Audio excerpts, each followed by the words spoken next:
Hi friends, welcome back to my channel. ಇವತ್ತು ನಮ್ಮಮ್ಮ ಮಾಡೋ ಸ್ಪೆಷಲ್ ಫಿಶ್ ರೆಸಿಪಿ ಹೇಳ್ಕೊಡ್ತೀನಿ ಬನ್ನಿ. ಸ್ಟವ್ ಮೇಲೆ ಒಂದು ಪ್ಯಾನ್ ಇಟ್ಕೊಳ್ಳಿ. ಪ್ಯಾನ್ ಇಟ್ಕೊಂಡು 2-3 ಚಕ್ಕೆ ಹಾಕ್ಕೊಳ್ಳಿ. ಚಕ್ಕೆ, ಲವಂಗ, ಮೆಣಸು ಹಾಕ್ಕೊಂಡು ಫ್ರೈ ಮಾಡ್ಕೊಳ್ಳಿ ಚೆನ್ನಾಗಿ. ಫ್ರೈ ಆದಮೇಲೆ 2 ಸ್ಪೂನ್ ಧನ್ಯ ಹಾಕ್ಕೊಂಡು ಫ್ರೈ ಮಾಡ್ಕೋಬೇಕು. ಇದು ನಮ್ಮಮ್ಮ ಮಾಡ್ತಾಯಿರೋ ಯಾವಾಗಲೂ ನಾವು ಫಿಶ್ ತೊಗೊಂಬಂದರೆ ಯಾವಾಗಲೂ ಮಾಡೋ ರೆಸಿಪಿ. ನನಗೆ one of the favourite food fish ಅಂದರೆ. ಅದರಲ್ಲಿ ನಮ್ಮಮ್ಮ ಮಾಡೋ ಸಾಂಬಾರು ಅಂದರೆ ತುಂಬಾ ಇಷ್ಟ. ಇದೆಲ್ಲ ಫ್ರೈ ಆದಮೇಲೆ ಸೈಡ್ಗೆ ಎತ್ತಿಟ್ಕೊಂಡು ಒಂದು ಅರ್ಧ ಕಪ್ಪಷ್ಟು ಕೊಬ್ಬರಿನ ಫ್ರೈ ಮಾಡ್ಕೋತಾ ಇದ್ದೀನಿ ನಾನು. ಹಸಿ ವಾಸನೆ ಹೋಗೋವರೆಗೂ ಅಷ್ಟೇ ಹುರ್ಕೋಬೇಕು, ಸಿಗಬಾರ್ದು. ಆಮೇಲೆ ಒಂದು ಚಿಕ್ಕದು 2 ಈರುಳ್ಳಿನ ಕಟ್ ಮಾಡಿಕೊಂಡು ಫ್ರೈ ಮಾಡ್ಕೋತಾ ಇದ್ದೀನಿ. ಅದ್ರ ಜೊತೆ 1/4 ಸ್ಪೂನು ಗಸಗಸೆ ಹಾಕ್ಕೊಂಡು ಫ್ರೈ ಮಾಡ್ಕೋಬೇಕು. ಜಾಸ್ತಿ ಫ್ರೈ ಮಾಡಿದ್ರೆ ಸೀದೋಗುತ್ತೆ. ಆಮೇಲೆ ಅದನ್ನೆಲ್ಲ ಇಳಿಸ್ಕೊಂಡು ಒಂದು ಟೊಮೊಟೊ ತೊಗೊಂಡು ಹೆಚ್ಕೊಳ್ಳಿ ಸಣ್ಣ ಪೀಸಸ್ ಆಗಿ. ಒಂದು ಜಾರ್ ತೊಗೊಂಡು ಒಂದು ಜಾರಲ್ಲಿ ಒಂದು ಜಾರ್ಗೆ ಟೊಮೊಟೊ, ಬೆಳ್ಳುಳ್ಳಿ, ಶುಂಠಿ, ಕೊತ್ತಂಬರಿ ಮತ್ತು ಅವಾಗೆ ನೆನೆಸ್ಕೊಂಡು ಇಟ್ಕೊಂಡಿದ್ದೆ ನಾನು ಬ್ಯಾಡ್ಗೆ ಮೆಣಸಿನ್ಕಾಯಿನ ಯೂಸ್ ಮಾಡ್ತಾಯಿದ್ದೀನಿ. ಒಂದು 10 ಮಿನಿಟ್ಸ್ ಬಿಸಿನೀರಲ್ಲಿ ನೆನೆಸ್ಕೊಂಡು ಇಟ್ಕೊಳ್ಳಿ. ಬ್ಯಾಡಿಗೆ ಮೆಣಸಿನ್ಕಾಯಿ 5-6 ಆವಾಗಲೇ ಫ್ರೈ ಮಾಡ್ಕೊಂಡಿರೋ ಎಲ್ಲ ಮಸಾಲೆಗಳನ್ನ ಹಾಕ್ಕೊಂಡು ರುಬ್ಕೋಬೇಕು. ಇವಾಗ ಒಂದು ಮಿಕ್ಸಿಗೆ ಅಂದರೆ ಜಾಸ್ತಿ ನುಣ್ಣಗೂ ಹಾಕ್ಕೋಬಾರ್ದು, ತರಿಯಾಗಿ ಹಾಕ್ಕೋಬಾರ್ದು. ಈ ಥರ ಪೇಸ್ಟ್ ಆಗಿರಬೇಕು. ಆಮೇಲೆ ಆ ಮಿಕ್ಸಿಗೆ ಹಾಕ್ಕೊಂಡ್ಮೇಲೆ ಅದಕ್ಕೆ ಉಪ್ಪು, ಅರಿಶಿನ, ಮಸಾಲ ಪುಡಿ, ಗರಂ ಮಸಾಲ ಯೂಸ್ ಮಾಡ್ತಾಯಿದ್ದೀನಿ ನಾನಿಲ್ಲಿ. ಧನ್ಯ ಯೂಸ್ ಮಾಡ್ತಿಲ್ಲ. ಧನ್ಯ ಏನಕ್ಕಾದ್ರೆ ಹುರಿದು ಹಾಕ್ಕೊಂಡಿದ್ದೀನಿ. ಅದಕ್ಕೆ ಮನೇಲೇ ಮಾಡಿರೋ ಮಸಾಲ ಪುಡಿ ಹಾಕ್ತಾಯಿದ್ದೀನಿ. ಇದಿಷ್ಟು ಮತ್ತೆ ಗ್ರೈಂಡ್ ಮಾಡ್ಕೊಳ್ಳಿ.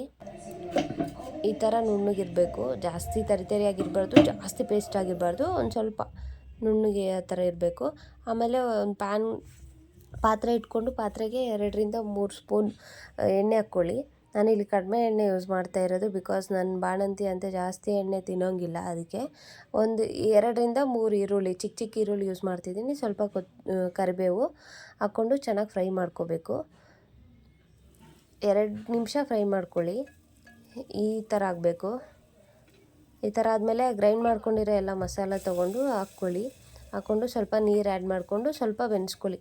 ಅದು ಸ್ವಲ್ಪ ಎಣ್ಣೆ ಬಿಡೋಕ್ಕೆ ಸ್ಟಾರ್ಟ್ ಮಾಡುತ್ತೆ. ಆವಾಗ ಹುಣಸೆ ರಸ 10 ನಿಮಿಷ ಮುಂಚೆ ನಾನು ಹುಣಸೆ ರಸನ ನೆನೆಹಾಕ್ಕೊಂಡಿದ್ದೆ ಬಿಸಿನೀರಲ್ಲಿ. ಆ ಹುಣಸೆ ರಸನ ಚೆನ್ನಾಗಿ ಹಿಂಡಿ ಹುಣಸೆ ರಸನ ಹಾಕಬೇಕು. ಹುಣಸೆ ರಸ ಹಾಕಿದ್ಮೇಲೆ ಒಳ್ಳೆ ಟೇಸ್ಟ್ ಬರುತ್ತೆ ನೋಡಿ. ಈ ಥರ ಟೆಸ್ಟರಲ್ಲಿ ಸ್ವಲ್ಪ ತಿರ್ಕೊಂಡು ಕುದಿಸ್ಕೊಳ್ಳಿ. ಇಷ್ಟು ನನಗೆ ಗಟ್ಟಿ ಅನ್ನಿಸ್ತು, ಅದಕ್ಕೆ ನಾನು ನೀರು ಹಾಕ್ಕೋತಾ ಇದ್ದೀನಿ ಸ್ವಲ್ಪ.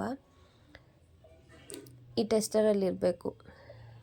ಇದ್ರೆ ಚೆನ್ನಾಗಿ ಕುದಿ ಬರ್ತಾಯಿದೆ. ಇವಾಗ ಒಂದು 2-3 ಕುದಿಬೇಕು. ಆವಾಗ ಒಳ್ಳೆ ಫ್ಲೇವರ್ ಬರುತ್ತೆ ಸಾಂಬಾರಿಗೆ.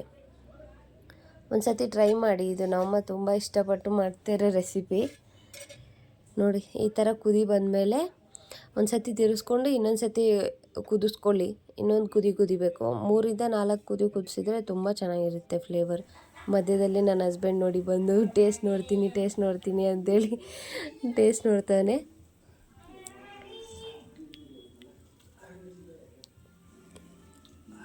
ನಾನು ಅಡುಗೆ ಮಾಡೋ ರೆಸಿಪಿಗಳನ್ನ ಇಷ್ಟಪಟ್ಟು ತಿನ್ನೋದು ಇವನೊಬ್ಬನೇ. ಈ ಥರ ಕುದ್ಮೇಲೆ ಆವಾಗೆ 3-4 ಸತಿ ತೊಳೆದಿಟ್ಕೊಂಡಿರೋ ಫಿಶ್ನ ಒಂದೊಂದಾಗಿ ಹಾಕ್ಕೊಳ್ಳಿ. ಜಾಸ್ತಿ ಫೋರ್ಸಾಗಿ ಹಾಕೋಕ್ಕೆ ಹೋಗ್ಬಿಡಿ, ಕೈಗೆ ಸಿಡಿಯೋ ಚಾನ್ಸಸ್ ಇರುತ್ತೆ. ನಿಧಾನಕ್ಕೆ ಹಾಕ್ಕೊಳ್ಳಿ. ಎಲ್ಲ ಫಿಶ್ಗಳು ಹಾಕ್ಕೊಂಡ್ಮೇಲೆ ಜಾಸ್ತಿ ತಿರ್ಗ್ಸೋಕೆ ಹೋಗ್ಬೇಡಿ. ತಿರುಗಿಸ್ಲೇಬಾರ್ದು ಹೇಳಬೇಕು ಅಂದರೆ, ಇಲ್ಲಾಂದರೆ ಫಿಶ್ ಎಲ್ಲ ಪೀಸ್ ಆಗೋಗುತ್ತೆ. ಅದು ಸ್ವಲ್ಪ ಲೈಟಾಗಿ ಬೆಂದರೆ ಸಾಕು ನೋಡಿ. ಇವಾಗ ಒಂದು ಲಿಡ್ ಕ್ಲೋಸ್ ಮಾಡಿಕೊಂಡು ಒಂದು ಕುದೀತಿದೆ. ಇವಾಗ ಇಷ್ಟು ಬೆಂದ್ರೂ ಸಾಕು ಫಿಶ್ಶು. ಇವಾಗ ಸಾಂಬಾರು ರೆಡಿಯಾಗಿದೆ ನೋಡಿ. ಎಷ್ಟು ಚೆನ್ನಾಗಿದೆ. ಟೇಸ್ಟು ಸಹ ತುಂಬ ಚೆನ್ನಾಗಿತ್ತು. ಒಂದು ಸತಿ ನಿಮ್ಮ ಮನೇಲೂ ಟ್ರೈ ಮಾಡಿ. ಯಾರು ಫಿಶ್ ನಾವು ತಿನ್ನೋದೇ ಇಲ್ಲ ಅಂದ್ರೂ ಇದು ಸಾಂಬಾರನ್ನ ತಿಂದಮೇಲೆ ಇನ್ನೊಂದು ಸತಿ ಮಾಡಿಕೊಡಿ ಅಂತ ಅಂತಾರೆ. ನಾವು ಇದನ್ನು ಮುದ್ದೆ ಜೊತೆ ಮತ್ತು ರೈಸ್ ಜೊತೆ ತಿಂದ್ವಿ. ತುಂಬ ಚೆನ್ನಾಗಿತ್ತು.